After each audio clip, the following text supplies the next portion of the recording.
Welcome to this video. I am Ismatara, reporter with The Wire. On Sunday, an anti-CAA protester, Shehzad Ali, along with several other residents of Shaheen Bagh area, joined the Delhi unit of the BJP. Adesh Gupta, the state BJP president on the occasion at the Delhi BJP office said, "The enthusiasm with which Muslim brothers and sisters are joining BJP clearly shows that people of all religions have faith in the Modi government." This news, however, was taken with a pinch of salt in the Shaheen Bagh neighborhood, which had been the center of the anti-CAA protests that had erupted nationwide after the passing of the law in December last year. The Citizenship Amendment Act is a controversial act that gives citizenship to persecuted minorities of 3 countries, leaving out Muslims. This law has been called unconstitutional by many. While Shehzad believes that only dialogue with the ruling party can solve the issues around the Citizenship Amendment Act, the women who led the Shaheen Bagh protests believe that Shehzad or others joining the BJP will hardly achieve anything. Let's hear more from them. मैं Shahzad Ali social activist, मेरा ताल्लुक़ मुजफ्फरनगर से है और इस इलाके में शाहीन बाग ओखला विधानसभा में लगभग 16-17 साल हो गए हैं रहते हुए लगातार। और जो भी समाज के मुद्दे हैं हम लगातार उन पे आवाज़ उठाते आए हैं और उठाते रहेंगे आगे भी। और मेरा जो प्रोफेशन है, मैं मोबाइल इंडस्ट्री में रहा हूँ, सेल्स में, जो जॉब के बाद फिर हम लोग फुल टाइम एक्टिविज़म में आ गए और अपना ही काम कर रहे हैं। कई सारे जो इनिशियल आर्टिकल्स आए उसमें ये लिखा था कि आप एंटी-CAA प्रोटेस्ट में आपकी काफ़ी शिरकत रही जी। तो किस लिहाज से आप जाते थे वहाँ, क्या आपका किरदार था, कितना जाया करते थे, कितने एक्टिव थे? मैं हूँ यहाँ से तो एक्चुअली तो मैं तो वहाँ रहा ही हूँ, उसमें कोई ऐसी बात ही नहीं। और वो बाकायदा इंटरव्यूज़ भी हैं, रिकॉर्डेड भी है, तो वो है ही। मेरा ऑफिस भी शाहीन बाग में है। लेकिन वहाँ भी हमारा यही सवाल था, अभी भी यही सवाल है कि किसी भी विरोध का या किसी भी नीति का जो एंड है वो डायलॉग है। वहाँ भी हमने यही बात रखी थी आप जैसे मीडिया पर्सन के सामने कि कोई भी बात है हम बैठ के बात करेंगे और उस जो भी मसला है उसको सुलझाएंगे। समझना समझाना ही ज़रूरी है, बिना डायलॉग के कोई रास्ता नहीं निकलता है। और कल हमने पार्टी ज्वाइन किया है, वहाँ भी हमने यही बात रखी। जो हमारे साथ में राष्ट्रीय उपाध्यक्ष श्याम जाजू जी थे, दिल्ली प्रदेश अध्यक्ष आदेश गुप्ता जी थे, हमने कहा है कोई भी बात है बैठेंगे और उसको क्लियर करेंगे, आगे बढ़ेंगे। क्योंकि हमें ये हिंदू मुस्लिम की राजनीति में नहीं फंसना है। देश का विकास होना चाहिए, सभी समाज के लोगों का विकास होना चाहिए और विकास के मॉडल पे ही बात होनी चाहिए, सिंपल। बीजेपी आपने कब ज्वाइन किया, किस तरह से ये प्रोसेस? कल ज्वाइन किया 2 बजे। और आपका किस मेरा मानना ये है, देखिए कि हम जो समाज में रह रहे हैं, मैं कम्युनिटी मुस्लिम कम्युनिटी से बिलोंग करता हूँ, तो एक जो हम एक माहौल हमेशा देखते आए हैं, एक नैरेटिव हमारे सराउंडिंग बनाया जाता है कि बीजेपी जो है वो मुसलमानों की दुश्मन है। तो आप ये सवाल तो मतलब हर आदमी के लिए है। ये बताइए 70 सालों से जो हमने वोट दिया है वो कांग्रेस को दिया है, हमारी वोट बैंक पे वो सियासत करती आई है, पावर में रही है। और आज के जो मुसलमानों के हालात हैं वो सबके सामने हैं। हमने तो बीजेपी को कभी वोट ही नहीं दिया, तो और हमारा वोट उसको चाहिए भी नहीं, तब भी वो पावर में है, बड़ा क्लियर है। लेकिन हमने ये फैसला इसलिए लिया है कि हम लोग अमन पसंद लोग हैं, अमन ही चाहते हैं और हम मिलके काम करेंगे। नरेंद्र मोदी जी के कंधे से कंधा मिला के उनके साथ खड़े हैं और पार्टी का सपोर्ट रहा तो इंशाल्लाह ये जो सैकड़ों की हमारी ज्वाइनिंग थी इसको हम लाखों में तब्दील करेंगे। जो हमारे डेली रूटीन के जो छोटे छोटे काम हैं, विधानसभा में आप देख लीजिए वो काम नहीं हो पा रहे। दिल्ली में सरकार किसकी है? केजरीवाल साहब की। दिल्ली में लगातार 8 कब्रिस्तानों में कब्जे हुए हैं, वो पूरा मीडिया में चला है चर्चा, आपको बखूबी वक्फ प्रॉपर्टी में डिटेल्स वो वायरल भी हुई है लगातार। और जिस मुद्दे पे उन्होंने सरकार बनाई उस मुद्दे पे वो फेलियर है। जो आज एक नया मुद्दा वो बलात्कार का हमेशा से रहा है, आज भी है दिल्ली में, हमेशा से रहा है, तो वो फेलियर है। पानी के मुद्दे पे सरकार बनाई, उन्होंने पानी की बात करी है। और इवन बिजली का मुद्दा था उनका, बिजली वो फेलियर साबित हो रहे हैं। हर घर का जो है ना 2-2,5 हज़ार 1,500 रुपये का बिल, मेरे घर का 1,500 रुपये का बिल आ रहा है। तो सवाल ये है कि आप अपनी लाइन से हट जा रहे हैं और दोष देते हैं दूसरी पार्टी को आप लोग। ठीक है, अगला ये बताइएगा कि बीजेपी वही पार्टी है जो CAA जो एक लॉ है जो जिसको बहुत सारे लोग अनकॉन्स्टिट्यूशन भी डीम करते हैं, वो लॉ लेकर के आई, और जो एंटी-CAA प्रोटेस्ट हो रहे थे शाहीन बाग में वो इस सेंटिमेंट के साथ ही हो रहे थे, जहाँ पे आपने शिरकत भी की। देखिए वहाँ चाहे कांग्रेस पार्टी हो चाहे आम आदमी पार्टी हो, दोनों पार्टी के लोगों ने लोगों को समझाने का काम कम किया है, गुमराह करने का काम ज़्यादा किया है। कोई भी बात है उसको समझाने से ही लोगों, लेकिन हर आदमी अपनी राजनीति निखारने में लगा था। बात तो बैठ के होगी ना। ये बात हमने वहाँ उस वक्त भी की थी, आज भी हमने कल ज्वाइन किया। पार्टी के जो जिम्मेदार थे, लीडर थे, उनके सामने हमने बात रखी है। वो तैयार हैं, कोई भी बात है, किसी भी तरह की बात है, करेंगे। और पार्टी का अगर सपोर्ट रहा तो हम कंधे से कंधा मिला के इंशाल्लाह चलेंगे और देश के विकास पे जो है ना आगे बढ़ेंगे। हाँ, आपने कई जगह पे कहा कि आप जो हैं सीएए के मुद्दे पे बीजेपी के जो सीनियर लीडर्स हैं उनके सामने उनके साथ बात करेंगे। जी। तो किस तरह का डायलॉग करने की आपने सोची है? जो भी कन्फ्यूज़न होगा हमारे कम्युनिटी के लोगों का, वो जो बैठ के उसको क्लियर कर लेंगे। किसी के विचार अलग अलग हो सकते हैं, कोई एक जैसे सबके विचार नहीं होते, तो जो भी लोगों के व्यूज़ होंगे वो बात करेंगे। मेरा पर्सनल ओपिनियन है ये कि हम हमेशा से दुश्मन मानते आए हैं बीजेपी को। हमारा इतना अच्छे से वेलकम किया है सब लोगों ने। राष्ट्रीय उपाध्यक्ष श्याम जाजू जी और दिल्ली प्रदेश अध्यक्ष आदेश गुप्ता जी और मीडिया प्रभारी वहाँ पे थे, और लोग भी थे। तो इतना अच्छे से वेलकम किया है कि मतलब ये काबिले तारीफ़ है। तो अगर हम लोग घर पे बैठ के विरोध करते रहेंगे किसी भी बात का, तो मसले हल नहीं होंगे। मसले जो भी हल होंगे, कोई भी बात है वो बात करने से होंगे, आगे साथ में काम करने से होंगे। सबसे ज़्यादा नुकसान तो कांग्रेस ने किया है। 6 सालों में आप मुझे बता दो कोई बड़ा दंगा कहीं नज़र आया? दिल्ली में दंगा आया? केजरीवाल की सरकार है।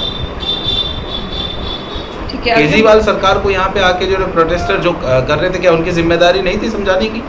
वो आके समझाते, क्यों नहीं समझाया उन्होंने? उनकी जिम्मेदारी नहीं है बतौर नागरिक, बतौर दिल्ली के चीफ मिनिस्टर? क्या समझाने की बात कर रहे हैं आप? मैं एक बात कर रहा हूँ जनरली, कोई भी बात है, क्या जिम्मेदारी है या नहीं है? वो दिल्ली के चीफ मिनिस्टर हैं, दिल्ली के जो है ना वो जिम्मेदार हैं। तो कोई भी बात है तो उनकी भी जिम्मेदारी उतनी ही बनती है जितनी मोदी जी की बनती है।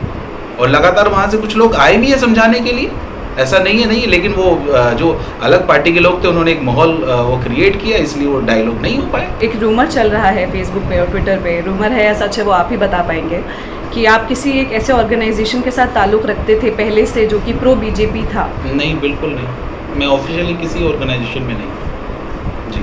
अभी आपने एक नाम लिया था राष्ट्रीय उलेमा वो काउंसिल। एक्चुअली पॉलिटिकल पार्टी है, उसमें मैं 6-8 महीने रहा हूँ और पार्टी का सपोर्ट नहीं रहा तो हमने छोड़ दिया वहाँ से। या स्टेट पार्टी अलग किसी की बात कर लो, 20-25 साल में जो पार्टियाँ खड़ी हुई हैं, किसी भी स्टेट की आप बात कर लो। अब जैसे 6 साल में वो आम आदमी पार्टी खड़ी हो गई, मुसलमानों ने वोट दे के उसको इक़्तिदार में लेके आए, पावर में लेके आए। और आज आप देख लीजिए हालात क्या है। हमारे विधानसभा के जो बेसिक काम है साफ़ सफाई के, या आप आइए रोड देख लीजिए क्या हालात है, वो काम नहीं हो पा रहे हैं हमारे बेसिक। तो ये क्या, ये जिम्मेदारी जो है ना वो यहाँ पे दिल्ली सरकार की नहीं है? वो अपनी जिम्मेदारी से क्यों भाग रहे हैं? एक बात ये बताइएगा कि आपके आसपास जो लोग रहते हैं शाहीन बाग में, जो जिनका एक तरह का सेंटिमेंट है, वो लोग खुश हैं आपके बीजेपी के ज्वाइनिंग से? देखिए, मेरा ये मानना है कि अगर 100% में से 70-80% लोग आपके खुश हैं, 30% लोग कभी खुश नहीं होंगे, सवाल रहेंगे और रहने भी चाहिए, कोई प्रॉब्लम नहीं। मैं अपनी ईमानदारी से अपने मेहनत से काम कर रहा हूँ और उसका रिजल्ट कल सामने था, नेशनल मीडिया के सामने इतने लोग मेरे साथ में थे। उसका ये सबसे बड़ा उदाहरण है कि अगर मैं अपने काम में ईमानदार ना होता, बखूबी जो मैंने किया है, जितना भी किया है, मैं उसका लिस्ट की ज़रूरत नहीं है और आगे भी करेंगे। यही कारण है जो हमारे साथ में लोग थे और आगे उम्मीद है कि इंशाल्लाह लाखों लोग हमारे साथ में होंगे। यहाँ बेटा कोई नेता तो था ही नहीं है। ये गलत बात है, कोई नेता जी जो भी कोई आता था मंच में अपना शेर और शायरी करके चले जाते थे। नेता तो कोई था ही नहीं, किसी भी पार्टी का नेता नहीं था। हमें तो कोई ऐसे दिखा नहीं नेता। इसके बारे में क्या कहें? अगर कुछ ऐसा आजकल सच्चाई पे तो है ना बुराई है, कुछ अच्छा ही। कोई बीजेपी हमारी बुरी नहीं है, हम पहले भी कहे थे, अब भी कहेंगे और कहेंगे बीजेपी हमारी बुरी। हमने पूरी परेशानी से सी एनआरसी से बस यही परेशानी थे, सब पब्लिक वहाँ पे। हाँ ठीक है। तो यहाँ तो अगर कुछ ऐसा होता है तो लोकल पुलिस भी परेशान करने के लिए आ जाती है। तो क्या बेटा बताएं इस बारे में, मगर वहाँ कोई ऐसा नेता नहीं था। अपने आप को कोई एक हो दो हो कि हम प्रोटेस्ट चला रहे, ऐसा कुछ भी नहीं था वहाँ पे। सब परेशान हो के कि हाँ हम अपना इतने सालों का मेरा नाम अस्मा अब्दुल्ला है। मेरी फैमिली में हम 4-5 लोग रहते हैं। मैं शाहीन बाग में ही रहती हूँ और मैं एक NGO में काम करती हूँ। मैं सोशल वर्कर हूँ। शाहीन बाग प्रोटेस्ट का क्या मतलब है आपके लिए? शाहीन बाग प्रोटेस्ट हम CA के विरोध में कर रहे थे और अभी भी हम इसके विरोध में हैं। CA के खिलाफ से शाहीन बाग के ही लोग नहीं थे, बल्कि ये शाहीन बाग प्रोटेस्ट उन सभी की आवाज थी जो अलग अलग स्टेट में बैठे हुए थे और इसका विरोध कर रहे थे। इस चीज की देश को जरूरत ही नहीं थी, क्योंकि ये हमें उज्जवल भविष्य की तरफ नहीं ले जा रहा है। ये लोगों में एक धार्मिक भेदभावना पैदा कर रहा है। सिर्फ ये हमारे देश को बर्बादी की तरफ ले जा रहा है। आप कब जाती थी शाहीन बाग प्रोटेस्ट में? कितना समय वहाँ पर स्पेंड करती थी? मैं शाहीन बाग प्रोटेस्ट में सुबह 11 बजे से लेके रात के 12-1 बजे तक रहती थी। स्टार्टिंग में मैंने पूरा अपना फुल टाइम दिया, लेकिन जब मैंने अपनी जॉब रीजॉइनिंग की तो मैं वहाँ से फ्री होती, ऑफिस टाइम से फ्री होती, डायरेक्ट ऑफिस से प्रोटेस्ट में जाती थी और रात के 1-1 बजे तक रहती थी। फिर मैं अपने घर आ जाती थी, देन फिर मैं ऑफिस जाती थी और डायरेक्ट प्रोटेस्ट में। जिन लोगों ने अभी अभी बीजेपी ज्वाइन किया है, आपने कभी उन्हें प्रोटेस्ट में देखा था? हाँ, मैंने उन्हें 1-2 बार ऐसी मतलब घूमते हुए प्रोटेस्ट में देखा था। पीछे से मतलब जैसे प्रोटेस्ट के पीछे के हिस्से की तरफ मैंने उन्हें देखा था। वो कहते हैं कि वो CA के ऊपर बात करेंगे बीजेपी से, उसके ऊपर आपका विचार? मुझे नहीं लगता कि या वो बात करेंगे या उन्हें करना चाहिए, क्योंकि हम कंटिन्यू 101 दिन तक प्रोटेस्ट करते रहे और बीजेपी से कोई भी नेता हमारी बात सुनने नहीं आया, न गृह मंत्री जी आए। यहाँ तक कि देश के प्रधानमंत्री जो थे उन्होंने भी हमारी एक भी बार बात नहीं सुननी चाहिए। ना किसी इंटरव्यू में उन्होंने कुछ कहा, ना उन्होंने कोई प्रेस कॉन्फ्रेंस की। क्या उनका इतना हक नहीं था हम पर? हम 101 दिन तक कंटिन्यू सड़कों पर बैठे दिन रात हम प्रोटेस्ट कर रहे हैं।